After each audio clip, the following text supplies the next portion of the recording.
ബംഗാളിൽ ED ഉദ്യോഗസ്ഥർക്കെതിരായി police register ചെയ്ത case Kolkata ഹൈക്കോടതി സ്റ്റേ ചെയ്തു. നിയമപരിരക്ഷ ആവശ്യപ്പെട്ട് ഇഡി ഉദ്യോഗസ്ഥർ നൽകിയ ഹർജിയിലാണ് നടപടി. ഈ മാസം 18-ന് സത്യവാങ്മൂലം സമർപ്പിക്കാൻ പോലീസിനോട് കോടതി നിർദ്ദേശിച്ചു. ഗുരുതര വകുപ്പുകൾ ചുമത്തിയായിരുന്നു പോലീസ് കേസ് രജിസ്റ്റർ ചെയ്തത്. കേസ് ഈ മാസം 22-ന് പരിഗണിക്കും. ആർ അച്യുതൻ വിവരങ്ങളുമായി. അച്യുതൻ, ഇഡിയുടെ ആവശ്യം കോടതി അംഗീകരിക്കുകയായിരുന്നോ? അനുജ, ഒളിവിൽ പോയ തൃണമൂൽ നേതാവ് ഷാജഹാൻ ഷെയ്ഖിന്റെ വീട്ടുകാർ നൽകിയ പരാതിയിലായിരുന്നു പോലീസ് ഇഡി ഉദ്യോഗസ്ഥർക്കെതിരെ കേസ് രജിസ്റ്റർ ചെയ്തത്. അതിൽ പ്രധാനമായും ചൂണ്ടിക്കാട്ടിയിട്ടുള്ള വകുപ്പുകൾ എന്നുള്ളത് ഈ സ്ത്രീകൾക്ക് നേരെ അപമര്യാദയായി പെരുമാറി, ഒപ്പം തന്നെ വീട്ടിൽ ഇഡി ഉദ്യോഗസ്ഥർ മോഷണം നടത്തി ഏതാണ്ട് 1,35,000 രൂപയോളം ഇവർ മോഷ്ടിച്ചു എന്നുള്ള പരാതിയായിരുന്നു നൽകിയത്. ഇതിലായിരുന്നു പോലീസ് കേസെടുത്തത്.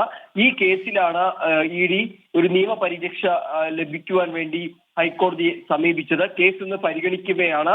ഈ കേസ് സ്റ്റേ ചെയ്തുകൊണ്ടുള്ള ഒരു ഉത്തരവ് അത് കൊൽക്കത്ത ഹൈക്കോടതിയുടെ ഭാഗത്തുനിന്ന് ഉണ്ടാകുന്നത്.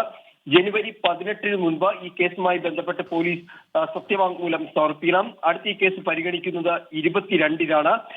മാത്രമല്ല, ഈ ഇഡി അഭിഭാഷകൻ ചൂണ്ടിക്കാട്ടിയത് ഈ പോലീസ് പലതവണയായി ഈ പരിശോധനയ്ക്ക് പോയ ഉദ്യോഗസ്ഥരുടെ പേര് വിവരങ്ങൾ ഇഡി ഓഫീസിൽ തേടിയിരുന്നു. ഒപ്പം തന്നെ ഈ എഫ്ഐആറിന്റെ പകർപ്പ് അത് ഇവർക്ക് ലഭിച്ചിട്ടില്ല എന്നുള്ള കാര്യങ്ങൾ കോടതിയെ അറിയിച്ചിരുന്നു. ഈ ഒരു പശ്ചാത്തലത്തിലാണ് കോടതി ഇപ്പോൾ ഇഡിക്ക് അനുകൂലമായ ഒരു വിധി ഉണ്ടായിരിക്കുന്നത്, ഇടപെടൽ ഈ കേസിൽ ഉണ്ടായിരിക്കുന്നത്. നിലവിൽ ഈ കേസ് സ്റ്റേ ചെയ്തിരിക്കുകയാണ്.